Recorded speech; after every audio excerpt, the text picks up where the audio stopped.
This program is a presentation of UCTV for educational and non-commercial use only.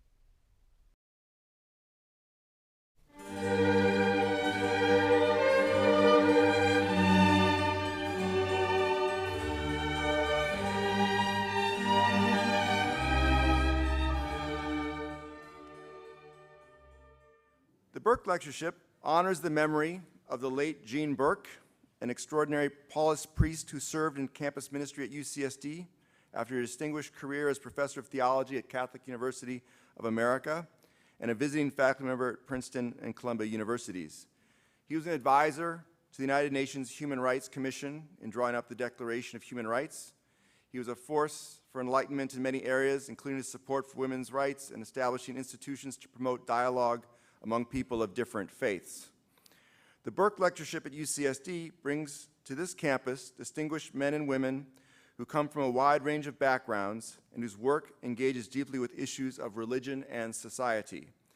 We have sponsored or co-sponsored speakers from the Catholic, Protestant, Jewish, Islamic, Confucian, and Native American traditions. So it is my great pleasure now to introduce tonight's speaker, Ronald White. He was born in Minneapolis, grew up in Salinas and Glendale. He was educated at Northwestern University and UCLA, receiving his BA with honors in 1961. He received his MDiv from Princeton Theological Seminary in 1964 and his PhD from Princeton University in 1972. He studied at Lincoln Theological College in England and as a World Council of Churches scholar. Now, this got me to thinking.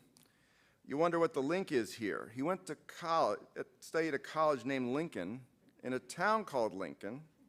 Now, of course, the college and the town were not named after the Lincoln we're going to be hearing about tonight. And the theological college predates the Lincoln we're talking about by a century or two. But maybe the name stuck in his mind, and when searching for an interesting intellectual topic, he saw Lincoln and thought, ah, this is it. Anyway. He taught at UCLA, Princeton Theological Seminary, Whitworth University, Colorado College, Fuller Seminary, and Rider University. He was Dean and Professor of American Religious History at San Francisco Theological Seminary and is now emeritus. He is currently a fellow at the Huntington Library in San Marino and visiting professor of history at UCLA. He's given many hundreds of lectures at civic clubs, universities, churches, and other venues. Professor White has lectured at the White House and has chosen to speak on Lincoln's religious thought to an audience of members of Congress and their spouses as part of the prelude to the bicentennial in February, sponsored by the Lincoln Bicentennial Commission. I want to add that while we have advertised Professor White to you as an eminent scholar of Abraham Lincoln, he was also an eminent scholar of what happened to race relations in the aftermath of the Civil War, such as Reconstruction. In an earlier book titled Liberty and Justice for All, Racial Reform and the Social Gospel, published in 1990, as a famous Civil War historian James McPherson put it in the preface to that book, previously scholars had thought that the social gospel of progressive Christianity from the late 19th to early 20th centuries said nothing with real meaning about racial injustice and did little to help the cause of emancipation of the Black American. But with White's important and path-breaking book, we can see the connections of progressive Christianity to racial reform in that era reaching to today. So White's career moved forward, but his subject matter moved backwards in history to Abraham Lincoln, who in many ways caused the post-Civil War Reconstruction and civil reform that White had studied earlier in his career. In a 2002 book titled Lincoln's Greatest Speech, the Second Inaugural, was honored as a New York Times Notable Book of 2002 and was on Washington Post and San Francisco Chronicle bestseller list. This speech, Lincoln's Greatest Speech, is known as one of the most unusual inaugural speeches and well deserves study.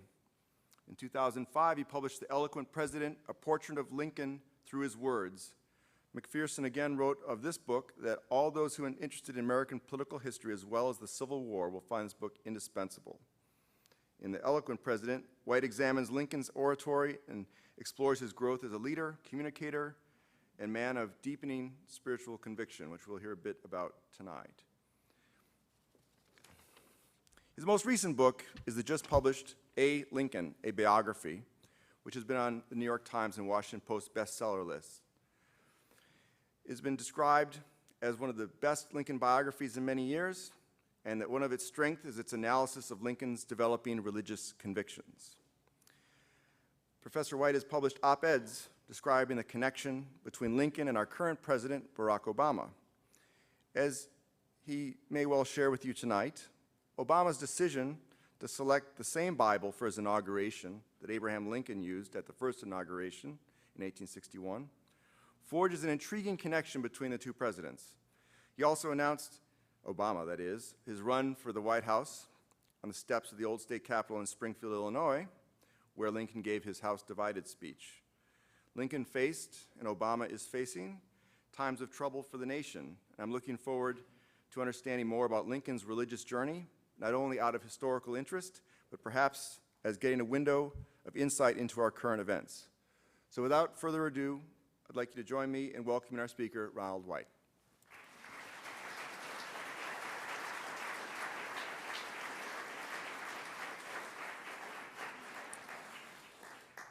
Thank you for that generous, thoughtful introduction. It's an honor to be part of this distinguished lecture series. When I first heard about it, I mistakenly thought this was at the University of San Diego. And then I've learned of the role of this person in this great university.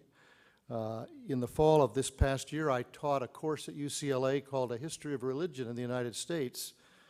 And I told my students at the beginning of the class, I said, now there's an elephant here at UCLA. I said, we all know it's here, but we've kind of conspired not to talk about it. I said, do you know what that is?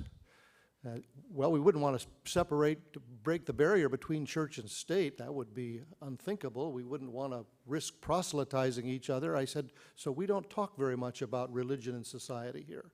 I said, let me ask you a question. Who is Martin Luther King?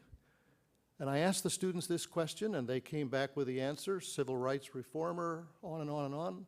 Not one person mentioned that he was a black Baptist minister, which is the foundation of who he is. So I said, well, let me try another one. And we went on and on and on. By the end of the semester, the students came up to me and said, for goodness sakes, I never really realized in the classes that I'm taking, I'm sorry if I'm offending any faculty who are here, that religion is so central to the story of American history. One of the persons I tried was Abraham Lincoln. Lincoln has been viewed, the most recent poll ranks him at the top of the list. I was asked at a dinner this evening if I would do that. It's hard to rank people. Barack Obama, I suppose, is the one who's brought the greatest attention to Lincoln. This is in 2009, this is the bicentennial of Abraham Lincoln's birth. I've been privileged to travel all over this country since January. I cannot believe the celebrations that are taking place, from 8th graders writing essays on Lincoln in Vermont in the shadow of Robert Todd Lincoln's home, to Tuesday night being in Quincy, Illinois, as they step forward to celebrate the 6th Lincoln-Douglas debate. But even more than that, last Thursday evening I was speaking at the John F. Kennedy Institute at the Free University in Berlin, and after the lecture was over, I sat next to a German graduate student who said to me, in obviously a second language, he said, you know, he said, Lincoln's farewell address at Springfield must be the most marvelous address there is in English. And then he said it to me completely from memory. The week before, I was in Italy and in Rome. I just couldn't believe the fascination, and I sort of asked the question, why? Why is this great interest of Lincoln all over the world this year? And one person came back to me and said, well, Washington, Jefferson, Teddy Roosevelt, Theodore Roosevelt, they are well-born, benefit of great education. Lincoln, to us, seems to represent what America must be about. Lincoln called it the right to rise, that Lincoln begins with nothing, with less than 1 year of formal education, and yet he rises by the dint of his character, by his self-education. But the interesting part of Lincoln I want to talk about tonight is his religious journey. I love Barack Obama's great book, The Audacity of Hope. And in that book, people have looked very carefully at Barack Obama, but almost like Lincoln, they haven't looked at Obama's chapter on faith, which is a remarkable chapter. And I believe Obama's modeling himself after Lincoln is, in a whole variety of ways, but I think Obama also, we'll say more about this tomorrow perhaps, Obama's also modeling himself in terms of Lincoln's inclusive religious spirit. I think this is what this lecture series is all about, and the man whom we honor in it is all about, this inclusive religious spirit. But that's not always the Lincoln that is presented to us. And somehow when we encounter him, we need to see perhaps a different window on who he is. When I begin to think of Lincoln, I begin and end at the Lincoln Memorial. How many of you have been to the Lincoln Memorial? Many people. Maybe it was when you were a school child that you first went to the Lincoln Memorial, or perhaps it was more recently. You'll recall that when you walk up to that memorial, you walk up those steps, the Park Service rangers say it's the second most visited place in Washington, second only to the Vietnam Memorial. Maybe in 2009, it's the most visited place. When you walk up the steps, you first encounter that tall Daniel Chester French statue, 29 feet high, and then you walk into what I call that templed space. On the left, carved on one panel, is the Gettysburg Address. Most people are looking to the left. If you look to the right, on 3 panels, carved in Indiana limestone, is the second inaugural address. Would several of you just be willing to give voice to the feeling or the experience that you had at that time? What was it like for you? Anyone? Yes. What she's saying is this wonderful poem about Nancy Hanks, suggesting the incredibly humble origins of Lincoln comes, and Nancy Hanks, who died when Lincoln was 9, and what she might have thought that this was her son. How did he come to be this way? You ask me if I can answer that question. I'm not sure I can, but we'll work on it together tonight. Someone else just give their experience or feeling of standing there in that space, maybe looking at the Gettysburg Address, the second inaugural address. Anyone? It was emotional. It is not just another memorial. I've had so many people describe their experience there. There's a lot of great memorials in Washington. This is not just another memorial. There's a sense of inspiration. I've heard people say awe, or younger people have said awesome. The reason that I've written my biography, though, is this conviction, that awe is not the same thing as understanding. When I was a student at UCLA, I sang in the a cappella choir that was led by the legendary Roger Wagner, founder of the Roger Wagner Chorale. Our junior year, we sang Bach's St. John's Passion. At the end of that, the impresario that he was, he told us next year we would sing something a little more difficult. We would sing Beethoven's Missa Solemnis. But it dawned on me, as much as I was gripped by the experience, I think we were almost all in tears, I didn't really understand the music. So my senior year, I took courses for non-music majors, one on Bach and one on Beethoven. I've really written my biography for non-Lincoln majors. I believe that every generation needs to encounter Lincoln afresh, that young people today are coming with some tough questions for Lincoln. Was Lincoln a racist?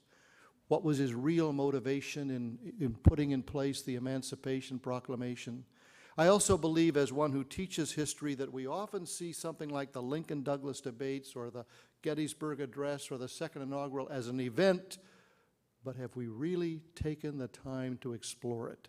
That's what we're going to do this evening. This is my attempt, in the spirit of this series, to talk about what I think is the most profound address in American history, certainly dealing with the intersection of religion and politics. For I would argue that in America we have separated church and state. We have never separated religion and politics. Some of us may think that we haven't done a very good job of putting them together in recent years. That doesn't mean it can't be done. I think Lincoln is a fascinating exhibit of how it might be done. I've given you the text in your hand. Lincoln writes his second inaugural address. It's the second shortest inaugural address ever offered. The shortest, George Washington. He didn't want to run, certainly not for a second term. There was no tradition, and so I like to say that when Washington delivered his second inaugural address, he said, in effect, "Thank you very much," in 135 words. Well, we know that inaugural addresses are not 135 words. Don't tell Bill Clinton that. We've got to get going with something much longer. But Lincoln offers a 701 words. But in those 701 words, he mentions God 14 times, quotes the Bible 4 times, and invokes prayer 3 times. Now, the point isn't to count up how many times he does this or that or the other, but to ask the question, what is its meaning? Now, when I entered into the study of Lincoln not many years ago, my academic colleague said, well, don't get too excited about these religious references. That's what politicians do. We know that today. That's what politicians do in a largely religious nation. So I decided to read the previous 18 inaugural addresses, and sure enough, every single one of them mentions God with various names for God, but always in the last paragraph. Almost like kind of a, and we need God's help too. That's not what Lincoln is doing here. And then I was told that, of course, all inaugural addresses would quote Scripture. And this has become a pattern of recent inaugural addresses. But you might be surprised I was to discover in those 18 inaugural addresses before Lincoln, the Bible was quoted only 1 time. It was never quoted. John Quincy Adams quoted it from the Psalms, unless the Lord builds the house, those who build it labor in vain. So here we have the enigma. Lincoln, perhaps the only president who never joined a church, the one who many said then and now is certainly not religious, and yet he offers this profound engagement of religion and politics. Let's look at the text and see if we can discover what he's doing. He begins at this second appearing to take the oath of the presidential office. There is less occasion for an extended address than there was at the first. This is not exactly 87 years ago. We need to step back for a moment and get a sense for the context. 25 to 35,000 people have arrived on March 4, 1865. This terrible war has gone on and on and on. 620,000 dead, as many as all of our other wars put together. If we would make an equivalent of that tiny nation, 30 to 40 million people, compared to the size of our nation today, even as many of us struggle with the casualties in Iraq, it would be as if there were 5 million casualties in Iraq. When I spoke in the little town of Manchester, Vermont, in January, and the 8th graders read their essays on Lincoln, I was told that the folks at the Robert Todd Lincoln Home had done some studies on who were these Union soldiers that left Manchester to fight in the Civil War, and they discovered that 37 left their town to fight, and six returned alive. This is what it did to this nation. We were talking at dinner about the wonder of Barack Obama's inauguration, and some who had the great joy and privilege of being there and the celebration of it. I expected that would be what would have been surrounding Lincoln's second inaugural, and I was quite surprised by what I found. I read the diaries and the letters of people who were there, and I found a very different feeling. Those letters contained deep sentiments of anger. People were deeply angry that day. Why were they angry? Because probably every person present had lost a father, husband, son, brother, and they were angry about the South, and they wanted Lincoln to give voice to their anger. That's what we do in war. We demonize the enemy. We don't teach German in the first decades of the 20th century because we demonize them. We demonize the Japanese. We demonize whoever happens to be the opponent. And so certainly Lincoln would rise to this. Well, on that day, unlike ours, the parade was before the inauguration. And one of the floats in the parade was printing a little newspaper on its press and tossing it out to the people. And this particular paper said, this is the day for Lincoln, in a sense, to crow a bit. He's been criticized all these 4 years. What you do in inaugural addresses, they're really often exercises of self-congratulation. Aren't we a wonderful country? And aren't I a wonderful candidate? And so this press said Lincoln ought to crow a bit about all of his accomplishments. What would Lincoln say? Would he demonize the South? Would he crow a bit? Let's see. The first paragraph is Lincoln breaks every single rule of modern leadership studies. Instead of sort of saying, all the wonderful things I've done, I think of how many times we were told there were turning points in the war of Iraq. You couldn't even keep track of how many turning points there were in the war of Iraq. Lincoln decides to diminish our expectations rather than increase them. Watch the way he does it.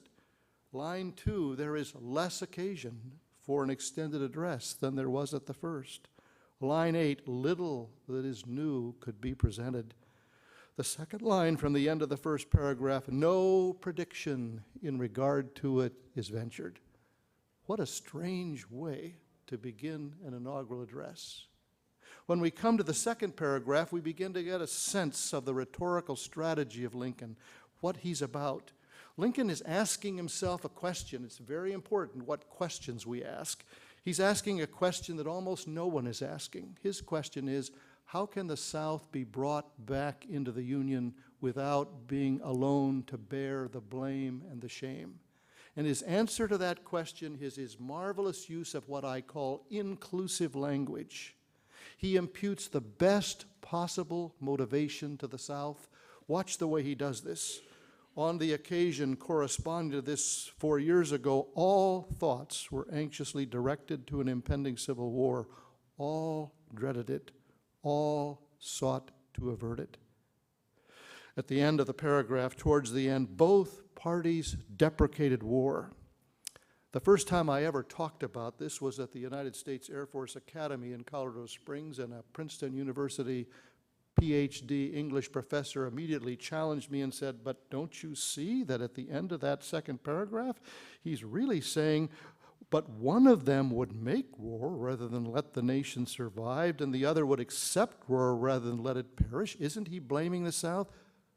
Yes, but when we listen to professors or preachers or politicians, pay attention to what they don't say as well as what they do say. If Lincoln would have said what he could have said, but those traitors, those Confederates, that enemy, oh, the crowd would have risen in applause. They would have cheered him on. But Lincoln decides to use the very innocuous word, but one of them would make war. Very self-consciously, I believe, intentionally lowering the decibels of his speech. Now, in the second paragraph, we begin to get something. This has nothing to do with religion, but I have to talk about it anyway.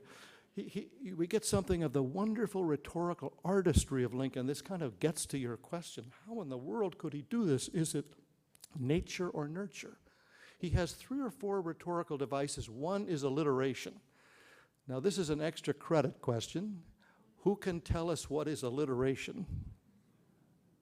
I asked this question once in Phoenix, Arizona, and there were 2 13-year-old girls sitting in the front row, and I think they'd just been studying this in the 8th grade. And the one girl leaped out of her seat to give the right answer. It's the use of the same consonants over and over again. Lincoln loved alliteration.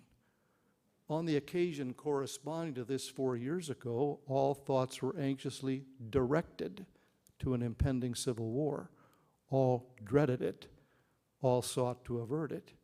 While the inaugural address was being delivered from this place, devoted altogether to saving the Union without war, insurgent agents were in the city seeking to destroy it without war, seeking to dissolve the Union and divide effects by negotiation.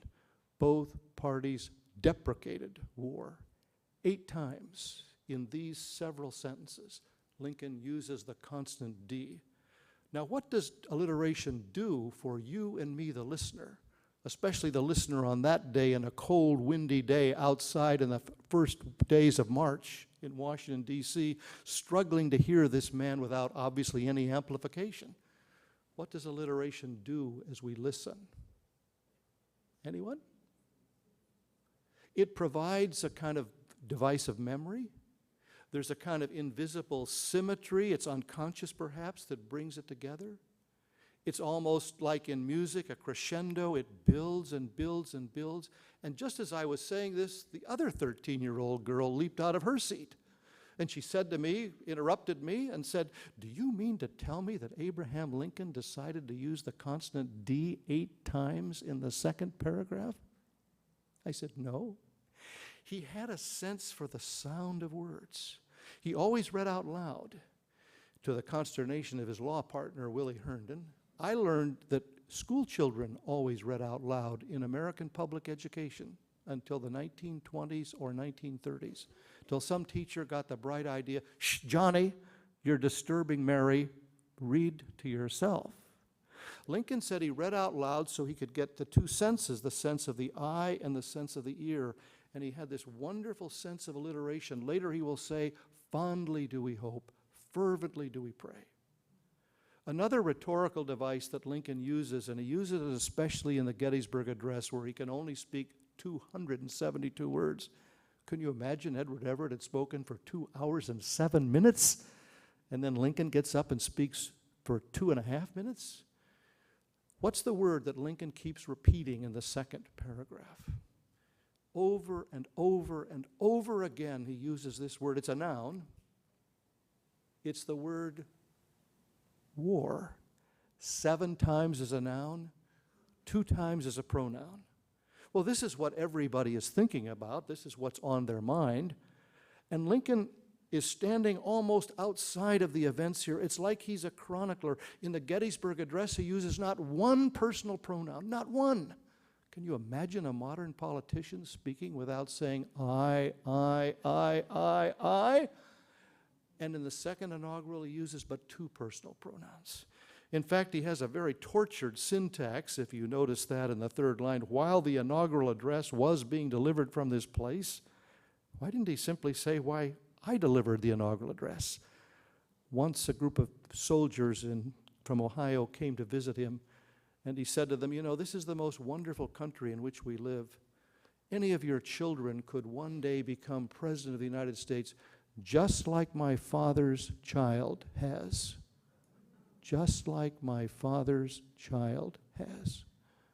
Abraham Lincoln. Well, the use of war is a direct object, both grammatically and historically.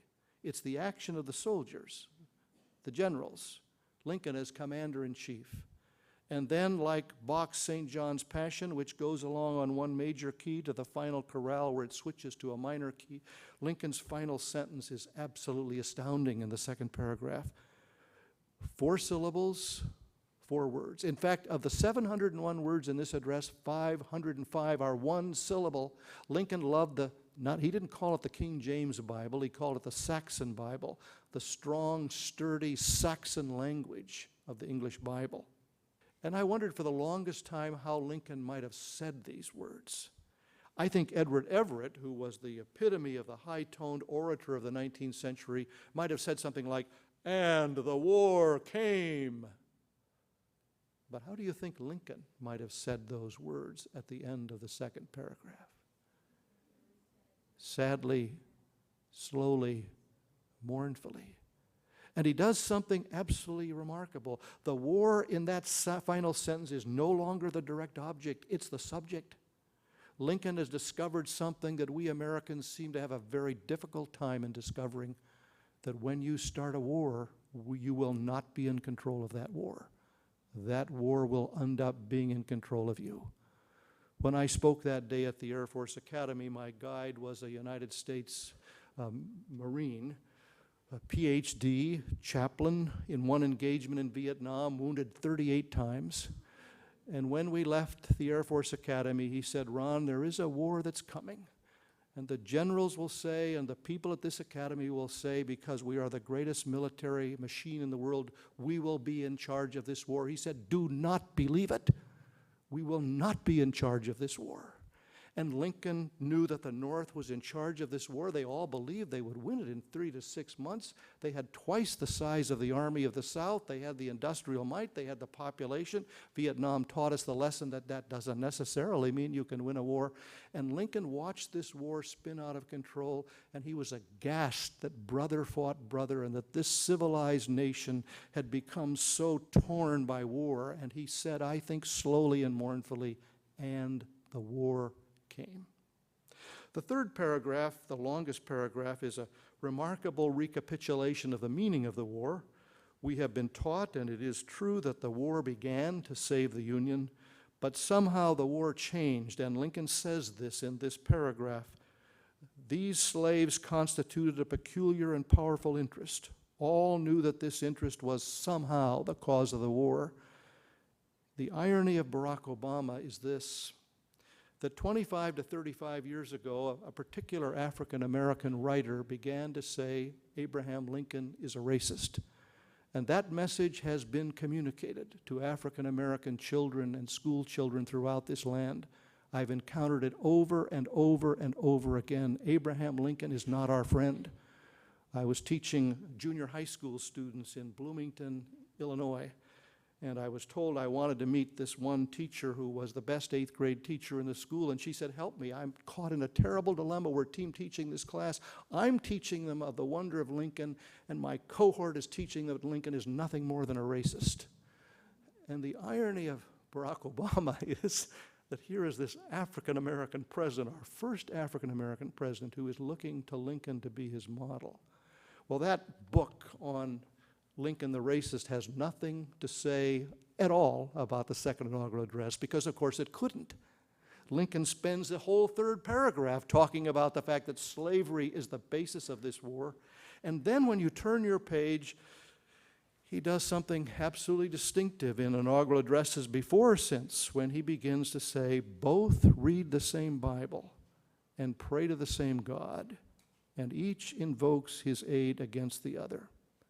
Lincoln is now signaling that he's going to think and speak theologically as well as politically about the meaning of this war. And notice that he begins inclusively, both read the same Bible. He's saying to the people of the North, the people of the South read the Bible every bit as much as you do. The Confederate soldiers read the Bible every much as you do. A surprising research source for me, I hadn't expected this, was to travel to the headquarters of the American Bible Society in New York City. It's the only voluntary society established in the 19th century that still exists in the 21st century. And in their wonderful archive are all these Bibles carried by Southern and Northern soldiers. Of course, you couldn't carry a big Bible, so they had pocket Bibles. When the field at Gettysburg was cleared in preparation for the ceremony that would inaugurate the first military cemetery, 50,000 dead, wounded, and missing were on that battlefield. And it was decided to take everything off the clothing of the soldiers and file it so that relatives, wives, children, parents could come, pocket watches, diaries, letters, money. What they chiefly found were Bibles. Both read the same Bible and pray to the same God. And then Lincoln does a semicolon. Please be careful of the internet. The internet, in its ultimate wisdom, has decided to modernize Lincoln's punctuation and absolutely messed up the meaning of his words.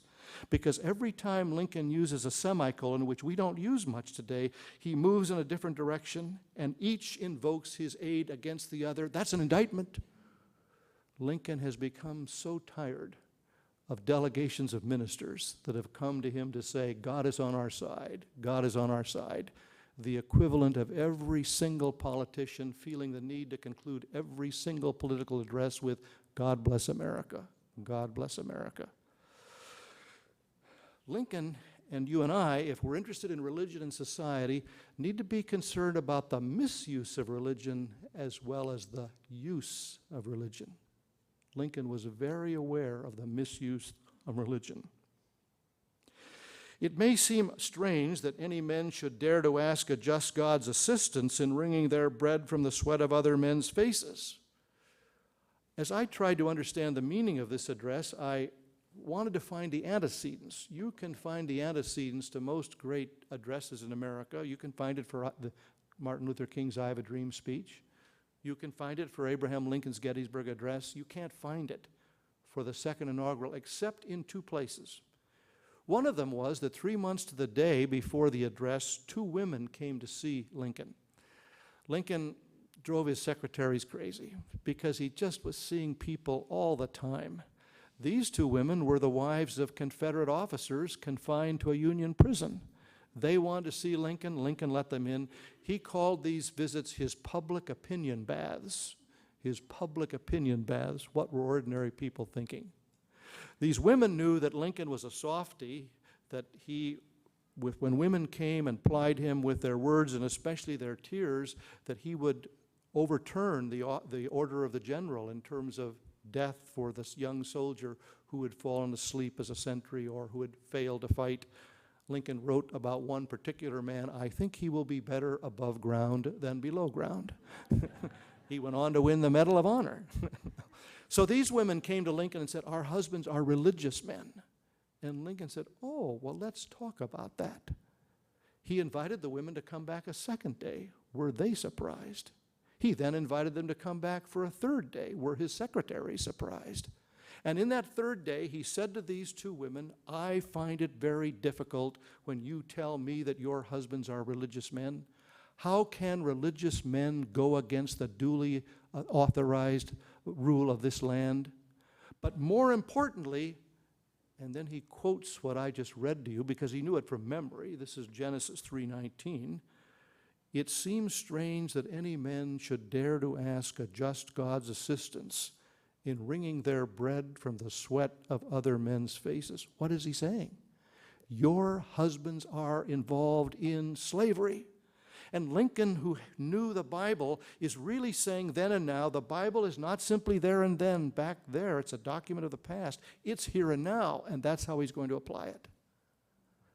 With that, he dismisses these two women and says to them, that's not the kind of religion that gets people to heaven.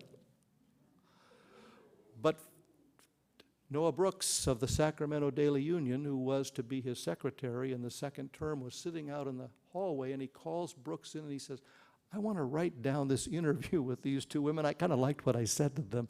I think I'll use it someday." 3 months to the day he uses it. But then comes a semicolon. I think Lincoln looked at his words. This is very harsh. "But let us judge not that we be not judged." Lincoln now quotes Jesus from the Sermon on the Mount, Matthew 7, verse 5. Reporters picked this up. They called this Lincoln's Sermon on the Mount. That was the title I wanted to call my book. But all authors know that you don't get to choose your own title. And so my editor said, "Oh, we don't want to do that." She said, "Here's the title of your book, Lincoln's Greatest Speech." She said, "That's sexier." I said, "Sexier?" Yeah, she said, "Everybody will think it's the Gettysburg Address." But this is really Lincoln's Sermon on the Mount. The Sermon on the Mount is all based on an ethic of Jesus that moves against law and offers charity, justice, forgiveness, reconciliation. This is what this speech is all about. The prayers of both could not be answered. That of neither has been answered fully. The Almighty has his own purposes. This is the central theological affirmation of this address. It's the central piece of the architecture of the address. It occurs right in the center of the address. The Almighty has his own purposes. Great literature has so many levels of meaning. At one level, Lincoln's often offering affirmation. The Almighty has his own purposes. But at another level, if you think about it, there's an inscrutability to these purposes. There's a humility on the part of the one who is affirming it. Lincoln is not in any way saying, "And I know exactly what those purposes are." There's a humility behind these words. And then the ultimate surprise of this address, there's never been an address like it before. Since Barack Obama tried to do this in January, and he moved in that direction to tell us that we got problems in this society. Jimmy Carter tried to do that, and he paid for it by losing the next election to a Ronald Reagan who said, "We don't have any problems in this society. This society can do anything. We don't want to hear that there are limits in our society." Abraham Lincoln tells us there are great limits. "Woe unto the world because of offenses, for it must needs be that offenses come, but woe to that man by whom the offense cometh," he thunders from the Gospel of Matthew. My goodness, this sounds like a Puritan Jeremiad. This is what the Puritan preachers said in the second, third, and fourth generations. They said, you have lost the faith of the founders. God has a complaint against you. What is the complaint? Lincoln tells us right away. If we shall suppose that American slavery is one of those offenses. Now think again what Lincoln might have said and what the response of the audience might have been. If Lincoln simply would have said, if we shall suppose that slavery is one of those offenses, oh, the crowd would have cheered, because they would have assumed he was pointing the finger south of the Mason-Dixon line at Southern slavery. But when Lincoln says American slavery, he is saying we are all part of this problem. Lincoln inherited a judicial case where a slave owner, and most of the slave ships sailed out of New England. This slave owner had been condemned to die by hanging. He was from Connecticut. His wife came twice to plea for her husband's life. Lincoln let the sentence stand, and the man died from hanging. American slavery. We're all part of this problem, which in the providence of God must needs come, but which having continued through his appointed time, he now wills to remove, and he gives to both North and South that inclusive spirit. This terrible war, as the woe due to those by whom the offense came, shall we discern any departure therein from the divine attributes which the believers in the living God always ascribe to him. This is a moral universe. This is not what we want to hear in inaugural addresses, that there's a great evil in the middle of our American society. But Lincoln presents this evil almost as a Puritan Jeremiad. Fondly do we hope, fervently do we pray that this mighty scourge may speedily pass away.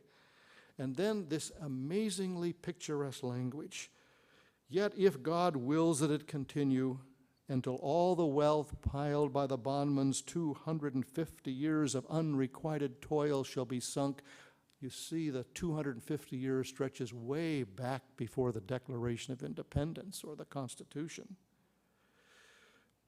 Until every drop of blood drawn with a lash, slavery, shall be paid by another drawn with a sword. As was said 3,000 years ago, so still it must be said, the judgments of the Lord are true and righteous altogether, Psalm 19:9. Now, we're used to inaugural addresses where people applaud, applaud, applaud, applaud. The reporter for the New York Herald said there were only 4 occasions of applause in the entire address. But the reporter for the Times of London, sometimes when you stand outside of one's culture, you see things more clearly. And this reporter was taken by how many people were at this inauguration who had never been to inauguration before? In a terrible day of wind and rain, where people were dressed in pretty dour clothes, these people were dressed in reds and blues and yellows. They were there to celebrate. And although there were only 4 occasions of applause, he began to hear something. You might wonder, where did it begin? When did it begin in the address? It began in the back and began to come forward. Bless the Lord, bless the Lord, bless the Lord, bless the Lord, bless the Lord. The African Americans took up the chant in the crowd, bless the Lord, bless the Lord. Frederick Douglass, the greatest African American of the 19th century, who had been deeply concerned by Lincoln's first inaugural, but had met Lincoln in 63 and 64. He came that day wondering what would be offered. He wrote in his diary that evening, this was not a state paper. This was a sermon. Well, people are still arriving. Lincoln's getting ready to conclude. And if it's a sermon, and it's not technically a sermon, the 19th century sermon would have been something like this. The first 3/4 of the sermon would have been what I would call the indicative. The indicative announced in the sermon is what God has done. What God has done in bringing the people of Israel through the Red Sea. What God has done in the life, teaching, death, resurrection of Jesus. Lincoln's indicative is the Almighty has his own purposes. But then and now, if you attend church, synagogue, whatever, you're probably expecting the minister or the priest at the end of the sermon to say, and now in the coming week we should. This is what Lincoln does in the last paragraph. But Lincoln must have thought, this is the most deeply divided nation. We have never been torn apart like we are. What can I say at the end of this address? I want to suggest to you that we need to have an unvoiced therefore at the beginning of the last paragraph to catch what Lincoln is doing, because now he's offering the imperative. He's moved from the indicative and he's saying, this is what we ought to do. And to fully appreciate what he's saying, I want us to say these words out loud together. Because only when you hear these words do you catch the enormous power.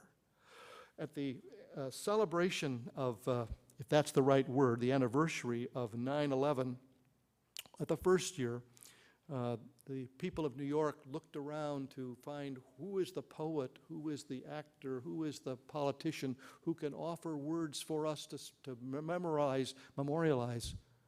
They couldn't find one. They simply read the words of Abraham Lincoln. The remarkable thing is that we're studying all these people in this great university, as well we should, in literature, economics, politics, history, sociology, but somehow Lincoln's words transcend this time, and I think this last paragraph does so more than perhaps any other. Let's say these words together. With malice toward none, with charity for all, with firmness in the right, as God gives us to see the right. Let us strive on to finish the work we are in, to bind up the nation's wounds, to care for him who shall have borne the battle, and for his widow and his orphan, to do all which may achieve and cherish a just and a lasting peace among ourselves and with all nations. Gamblers in the street were betting that Abraham Lincoln would be inaugurated for a third term in 1869 and serve to March 1873. But it was not to be. In 41 days, he would be dead. At 7:22 a.m., his death occurred, and through the telegraph, the word spread quickly throughout the nation. And already by the early afternoon hours of that Saturday, people gathered in small and large communities across the nation to memorialize, to eulogize the dead president. It was the day before Easter. In Rochester, New York, the mayor convened a meeting, and he asked 3 white men to give their eulogies for Abraham Lincoln. But slipping into the crowd in the back few rows was Frederick Douglass. And they noticed him, and the crowd turned and said, Douglass, Douglass, Douglass. So Frederick Douglass stood up, and he said from memory, the last 6 sentences of the second inaugural address. This had so struck him, and he said, these words will live on as long as the English language is spoken. When I wrote my book, I was invited to go to the American History Museum in Washington, and there's something called the attic up in the top, where they keep sort of the Holy of Holies, and they keep the things that are related to each of the presidents. And I was mightily intrigued to find there that they had a series of what were called mourning badges. People wore the badges at Lincoln's death throughout the city of Washington. And on that mourning badge, I found these words: with malice toward none, with charity for all. For ultimate Lincoln was not simply the words that he spoke, but how he embodied these words. Now, I've been asked the question, and I'm going to stop right now, but this might be part of our conversation and questions. I've been asked innumerable times on talk shows and lectures, Dr. White, you will have to admit that Abraham Lincoln was speaking in the middle of the 19th century to a largely Christian or Jewish Christian community. Do you really think it's possible to talk about religion in public speech today? And after a long pause, I say, yes. I said, it's not been done well, I admit that. But I said, I think Abraham Lincoln is our guide. Watch what he's doing in this address. He's doing so inclusively, with great respect for people of differing points of view.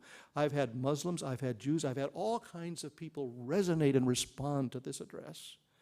He does so with a sense of humility. The English press who had savaged Lincoln during his presidency. They called him the village attorney. They responded more than the American press to the second inaugural, and one of them wrote, "If this address had been written by any other American politician, it would have been arrogant or boastful. But delivered by Abraham Lincoln, it's almost if God has used the weak things of the world to shame the wise." There were only 5 newspapers still publishing in the South. One was at Petersburg, where Grant was besieging, and the editor of the Petersburg Daily Express was obviously not quite sure what to make of this, because Lincoln, you see, was the black Republican or the nigger lover in the South. That was the 2 favorite caricatures by which he was presented through the entire Civil War. So the editor, 5 days after the address, writes in his newspaper, "I'm not quite sure what to make of this. This man seems to be a leader of peace. He relies upon the Holy Scripture. Well, perhaps I will have to conclude as he concluded, let us judge not, that we be not judged." I offer this to you this evening because I think these words have something that are of great historical value in this Lincoln bicentennial, that Barack Obama has shined a bright light on Abraham Lincoln. But I invite you to take this home with you, because I think these words can be discovered by each one of us as words that somehow transcend time, and that Lincoln, in a remarkable way, is our contemporary. Oh, he can't answer the questions of climate change. He can't advise Barack Obama on all these specific questions, but I think he offers a habit of mind, a humility of heart, and for those of us especially concerned on how religion and society can converge and come together and inform, Lincoln, I think, can be our guide. Thank you very much.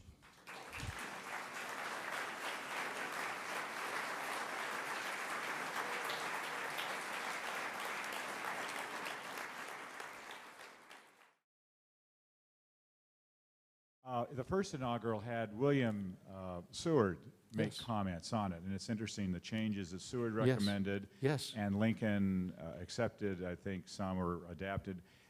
Was there any influence by Seward or others in the writing of this? And specifically, do you know were any changes made from what Lincoln had originally? A good comment. Lincoln, I'm often asked, were these Lincoln speeches? We know of speech writers. And you correctly suggest that William Seward, to Lincoln's great surprise, gave Lincoln a letter 7 pages long, 49 suggestions on how he could improve his inaugural address, told him to forget the last paragraph. I've written 2 new ones. You can choose which one to use. Lincoln actually accepted 27 of the 49 with some modification. Seward helped him with his special address to Congress on July 4, 1861, but there's no evidence that he did so again. When Lincoln left Gettysburg, a woman came up to Seward and said, "I know you helped him with the first inaugural address. I bet you helped him with this one." He said, "Madam, only Abraham Lincoln could have written this address." There's only one conversation. Lincoln meets 2 men in his office 1 week before, and he said, "This is my inaugural address," and it's 600 words. Well, it ends up being 700.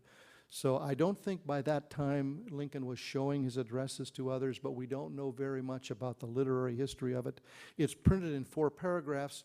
Lincoln, who I think in another career would have been an actor, had actually taken a scissors and paste, as it were, and divided it into 8 paragraphs and underlined all the words so that this kind of cued his dramatic reading of it. Well, Mr. White, I've very much enjoyed your magnificent and eloquent lecture. My question to you is, in this time of enhanced interrogation techniques, many have looked back at Lincoln's lifting of the writ of habeas corpus Right. as a parallel. And I wonder if in his journey of faith you learn any insights about how he dealt with that difficult topic. Very good question. And his writ of habeas corpus, where he's suspending habeas corpus, has been attempted to be used by President Bush and his administration as a precedent. Lincoln was aware, and habeas corpus is a difficult doctrine, because where does it lodge? Even in the Constitution, does it lodge with Congress? Does it lodge with the president? That's a debatable issue. There's no particular connection that I've found with the sort of religion and society and that ruling. I think Lincoln was aware of what he was doing. He said at one time, "Am I to sort of not break this one rule and allow the whole nation to fall to pieces?" So he felt it was necessary, and he has been judged by that, criticized by it, sustained by others. Yeah. Let me ask you a question. Lincoln received a congratulatory letter on the second inaugural address. And the reason for the title, Lincoln's Greatest Speech, it does have some credence besides my editor, because he said in reply to this letter of congratulation, "I think it is my best effort." And I think it's much larger than the Gettysburg Address. I love the Gettysburg Address. The great-grandson of John Adams wrote to his father, who was the minister representing the United States in England, and he said, "Isn't this rail splitter a wonder?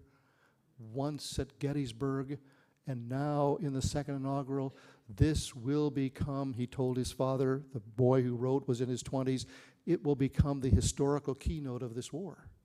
But Lincoln writes back to his correspondent, "I think this is my best effort, but it's not immediately popular." Why do you think it was not immediately popular in Lincoln's point of view, Lincoln's eyes? It didn't condemn the South. It wasn't triumphalist about himself. Then Lincoln offered his own answer. "Men do not like to be told that their way is not God's way, but I thought it was a truth worth telling."